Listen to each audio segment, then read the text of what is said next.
A new relationship can be full of fun, excitement and curiosity. However, it does have the ability to maybe cause a little bit of stress and anxiety. There might be that doubt of, is this the right person? Am I ready? So in this video, I want to give you 5 signs to make sure that you're ready for going into that new relationship. So let's get on with it. If you're new to my channel, then welcome. My name's Jo Morton-Brown. I work as an emotional health practitioner, and it's my job to help other people just focus on them being the best versions of themselves. Let's just clarify that being single has so many positives. It gives you that opportunity and space for you to be you and work on you. However, when there is that opportunity to go into a new relationship, it's just you need to double check that it's something that you're ready for, and that we're not just jumping into a relationship because it's the thing to do compared to what our friends might think or maybe in relationships themselves. So yeah, let's just make sure that we recognise how important single life is as well. My first sign that you are ready to embrace a new relationship with that person that you've been dating or linking with or seeing is that you are over any exes. Yes, they are those people that can sometimes we feel a holdover, or we feel as if we're bitter and have this sense of anger towards our ex. When actually this is about moving into a new relationship. It's about realising, and this is my biggest thing, that just because you've had one really bad relationship in the past does not mean that this relationship in the future, that too is going to be bad. I need us to realise that the people that we date, that they're full of all those lovely qualities. So stop trying to look for those signs that maybe your ex kind of gave off, and just realise that this is a new person, and that we need to, and I say this because this is really hard, but we need to just realise and want the best for our ex. Wish them well, because this is you and your life and your potential new relationship. So we need to make sure that we can let go of the ex. Hard one, but a really, really important one. My next sign is that you're not beholden to any checklist. Now, whilst I encourage us to have standards and most definitely kind of look out for any red flags, but what I do want you to do is to make sure that you're not kind of going through your checklist and you're making sure that they look like this, have this quality, have this, have that, must do this, must look like that. And actually, just drop that. Going into a relationship, a real loving, kind, respectful relationship, is about taking that person for who they are. And if you're constantly comparing this person to your checklist, then are you ever going to find the right person? Are they ever going to be good enough? Because your checklist, has got so many, possibly just far out there, expectations of what they need to be, who they need to be, what they need to look like.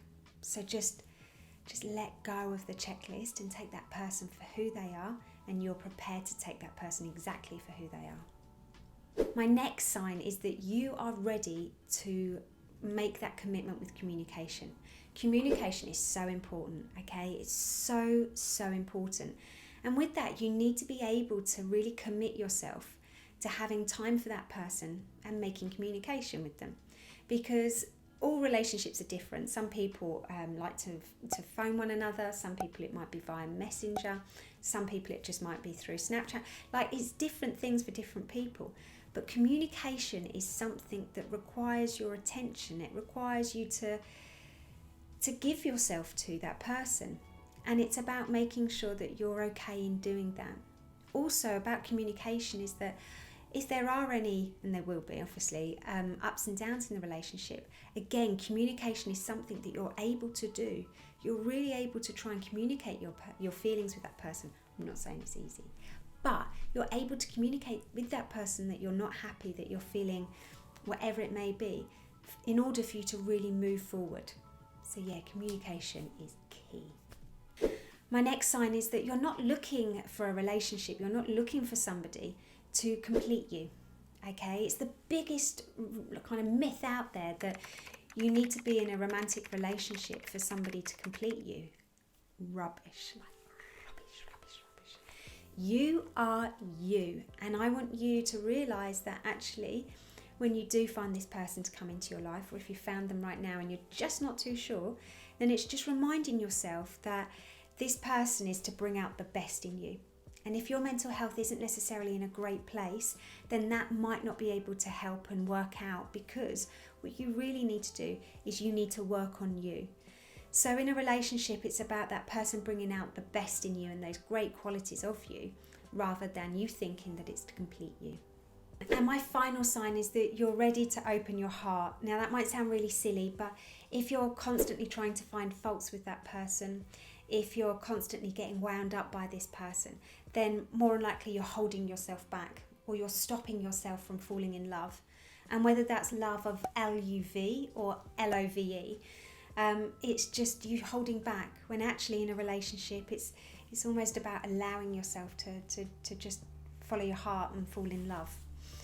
So yes, there you have it. There's your 5 signs, and it's about you being compatible with that person too. So there you have it. I always find with these videos, being Little Miss Chatterbox, the book that Dad got me, working as a counsellor, I have to get all of this into the space of a video under 10 minutes. So it's really tricky, but there's so many other signs to show you that you're ready for a relationship. But the most important thing for me is to follow this. And don't ever think that a long distance relationship can't work. It takes more effort, and it takes more trust.